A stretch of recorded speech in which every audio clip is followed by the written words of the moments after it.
Sa halagang 250, meron ka na pong bed cover, meron ka ng kumot at 3 pillowcase. Hello mga langga, ML Pilayo Baladyang is here again. Welcome to my vlog. In short, Ins Pilayo, nandito na naman tayo mga langga. Share ko lang po sa inyo, gagawa po tayo this time ng set na po siya na bed cover, mayroon tayong kumot at mayroon tayong 3 pillowcases. Pero ayan, ginawa po muna natin pamaypay mga langga kasi nga po napakainit. So this time ay ginugupit na po natin ang para sa ating punda, para po sa ating kumot at ang ating bed cover para naman po makuha po muna natin ang tamang sizes.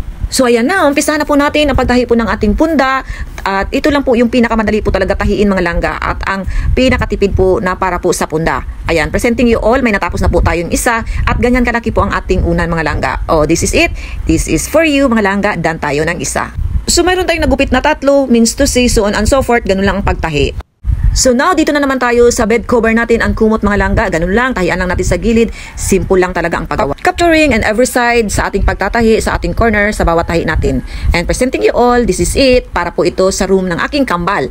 Anytime magbisita siya sa amin, so mayroon na po tayong extra room para po sa kay kambal ko. And shoutout po kay Ma'am Milaine Braza, para po to sa inyo, dan ready na po ang kanyang bed at ang kanyang kumot.